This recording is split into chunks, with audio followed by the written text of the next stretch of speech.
Работа муниципальных служащих хоть и не видна с первого взгляда, но значение и результат их труда носит отпечаток в нашей с вами повседневной жизни.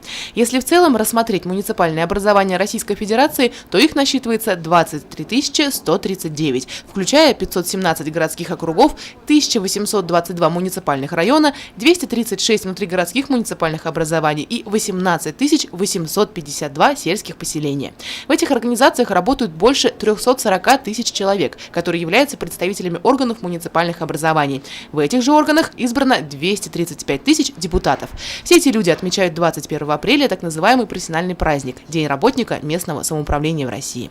Праздник мы особо торжественно не празднуем, но при проведении, например, второй год подряд у нас заседание Совета городского округа, приглашаем, естественно, руководителей предприятий, организаций, учреждений города, и на данном мероприятии мы чествуем лучших муниципальных служащих и тех, кто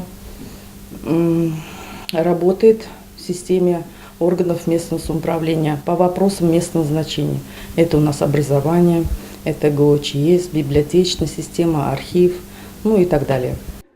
Муниципальные сотрудники работают среди поселений, среди огромного количества людей, где множество проблем. Именно работники самоуправления решают все это, выполняют неисчислимое количество дел, которые служат улучшением жизни всего населения. Роль и значение институтов местного самоуправления в России растет, что объясняет рост и развитие демократии и гражданского общества. Несмотря на то, что этот день не является официально выходным, все сотрудники муниципальных образований готовят поздравления друг другу. Хотелось бы всем пожелать здоровья, чтобы работали на благо людей и не забывали об этом. Потому что интересы населения для нас превыше всего.